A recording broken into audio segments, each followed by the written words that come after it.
할렐루야. 좋은 아침입니다. 주님께서 오늘 또 복된 하루로 우리와 함께 하시기를 원합니다. 제가 목회자 수련회에 와 있는데 오늘 다시 올라갑니다. 근데 새벽에 이 앞에 파킹랏 가든에서 이렇게 말씀을 나누기를 원해서 녹화를 합니다.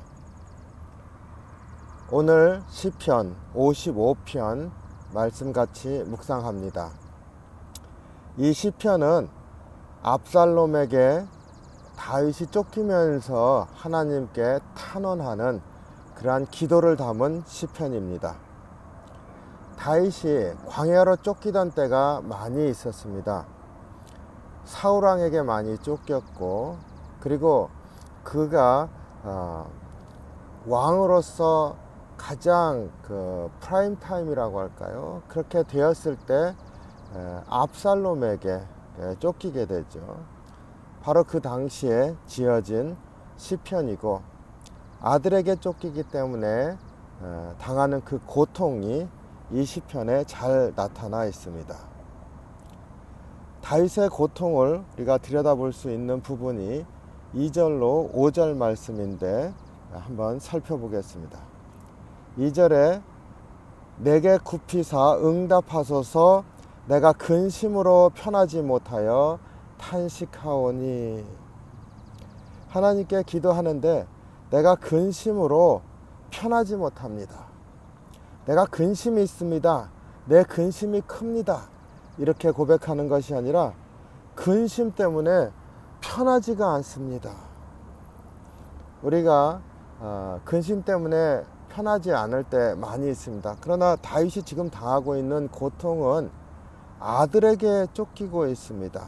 그러니까 근심이 클 뿐만 아니라 편하지가 않겠죠. 3절에 이는 원수의 소리와 악인의 압제 때문이라 그들이 죄악을 내게 더하며 노하여 나를 핍박하나이다. 그 원수의 소리와 악인의 압제 때문이라, 이게 이제 압살롬과 그의 군대를 지칭하는 말일 테니까 그들이 적이라고 하는 사실, 다윗과 그 군대를 무너뜨리려고 하는 사실에는 변함이 없습니다.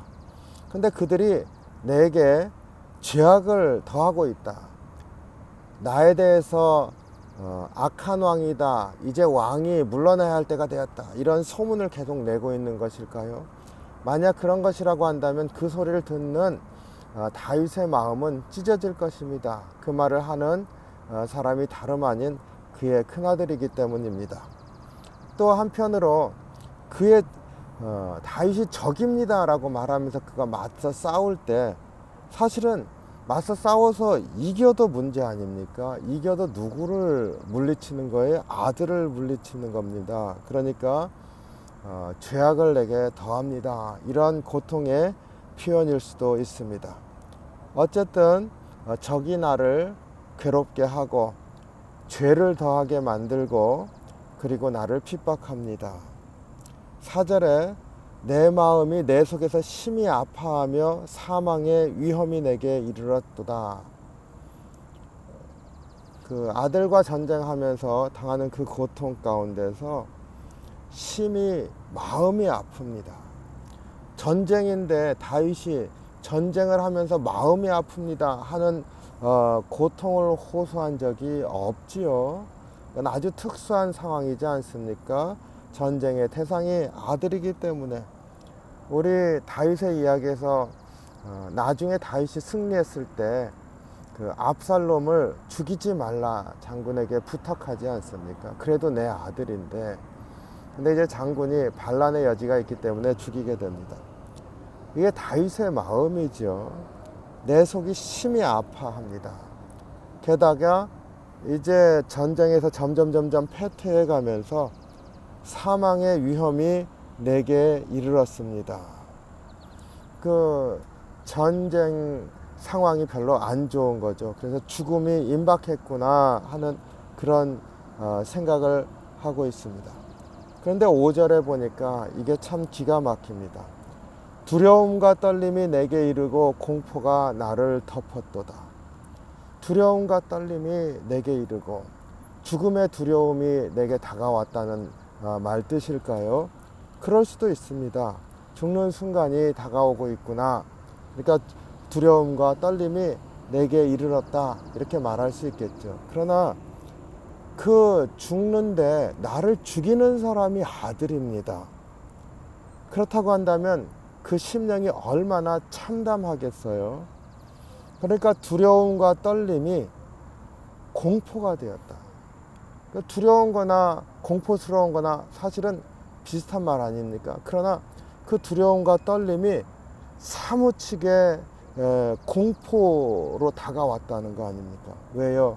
아들이 나를 죽이려 하고 그 다음에 내가 결국은 아들의 손에 죽겠구나 하는 그 죽음에 대한 임박한 두려움, 하지만 그것보다 더 크게 아들에 의한 죽음이라는 참담함, 그래서 공포가 나를 덮었도다. 두려움과 공포뿐만 아니라 수치감과 참담함이 배어있는 그러한 고백이라 할 수 있습니다. 다윗이 이러한 상황에서 하나님 나를 구해 주십시오 하는 기도를 해야 하지 않겠습니까? 바로 그러한 기도를 합니다. 6절로 8절을 보면 바로 그러한 기도인데 그 기도의 표현이 이렇습니다. 6절, 나는 말하기를 만일 내게 비둘기같이 날개가 있다면 날아가서 편히 쉬리이다. 비둘기는 그때나 지금이나 평화의 새일 것 같습니다. 그렇지 않겠어요? 예수님께서 세를 받으실 때 성령이 비둘기같이 맺다. 평안의 새, 평화의 새.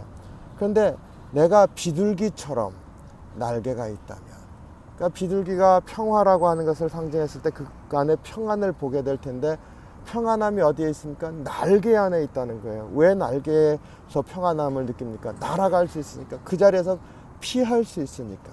그러니까 내가 거기서 날아가서 편히 쉬겠다. 하나님, 내가 전쟁에서 이기게 해주십시오, 이런 기도를 해야 되는 상황인데, 하나님, 내가 비둘기같이 날개가 있어서 여기에서 피하고 편히 쉴 수 있으면 좋겠습니다. 다윗의 심정이 느껴지지 않습니까? 7절에 내가 멀리 날아가서 광야에 머무르리이다.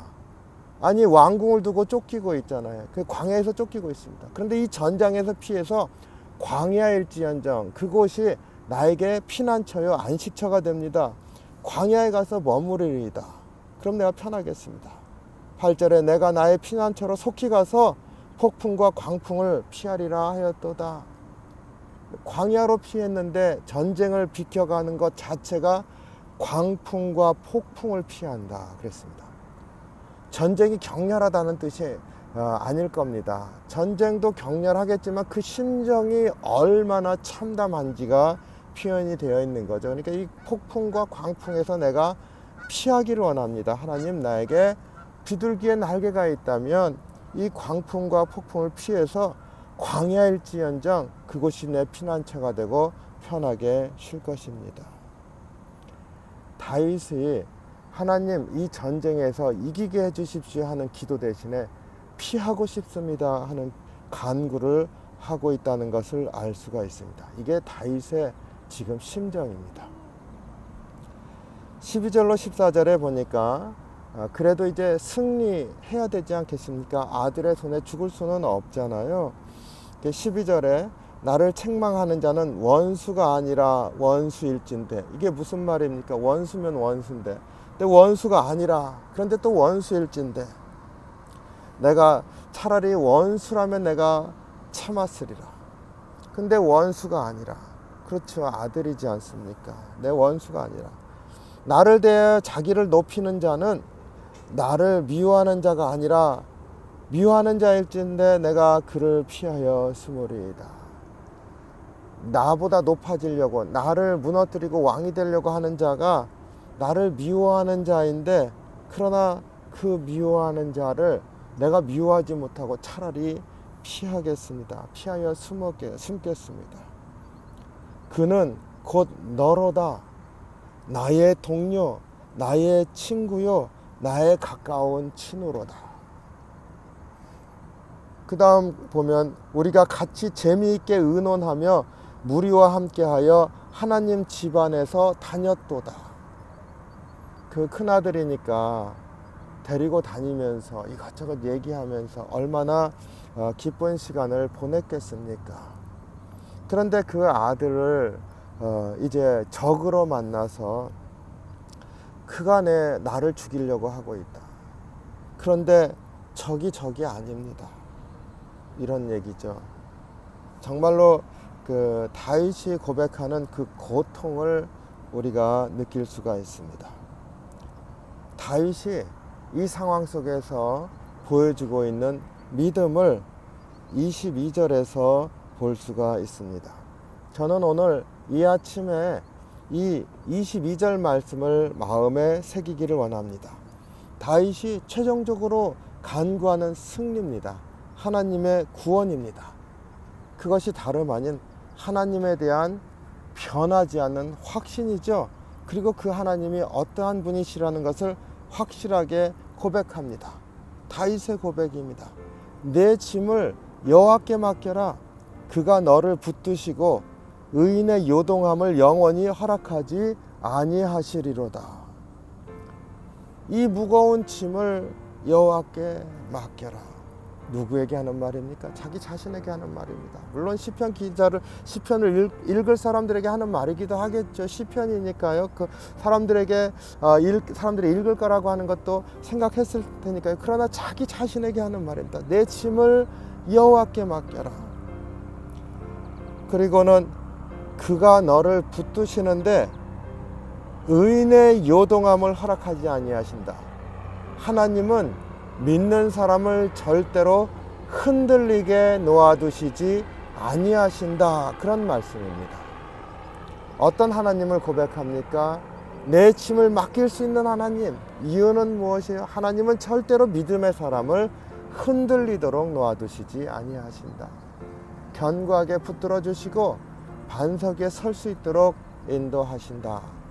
다윗이 그 마음이 무너지는 고통 가운데서 죽음이 임박해오는 것 같은 그 전황을 바라보면서 참담한 심정을 가지고 있으면서 하나님께 고백하는 기도입니다. 이 짐을 하나님께 맡겨라. 하나님은 절대로 믿음의 사람을 무너지게 하지 아니하신다. 오늘 이 시편 말씀을 묵상하실 때 바로 이 다윗의 고백을 심령에 새기기를 원합니다. 우리가 힘들고 어려운 일 많이 있습니다. 우리의 짐이 무거울 때 많이 있습니다. 지금 다윗이 겪고 있는 이런 고통과 같은 것만 하진 않겠죠. 아니, 이런 고통을 겪고 있는 분들도 계실 줄로 압니다.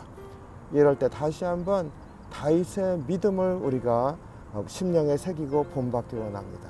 짐을 하나님께 맡기라. 하나님은 절대로 믿음의 사람을 흔들게 놓아두시지 아니하신다. 믿음으로 승리하시는 귀한 하루가 되시기를 주님의 이름으로 축복합니다. 기도하겠습니다. 주님, 다윗의 믿음을 우리도 갖게 인도해 주시옵소서. 심령이 하나님이 결코 믿는 사람 흔들리게 놓아두시지 아니하신다. 확신하게 해 주시옵소서. 오늘도 주님 바라보면서 믿음 안에서 승리하고 하나님 주신 복된 삶을 누리는 귀한 하루가 될 수 있도록 인도해 주시옵소서. 감사드리며 예수님 이름으로 기도하옵나이다. 아멘. 오늘도 주 안에서 승리하는 귀한 하루가 되시기를 주님의 이름으로 축원합니다.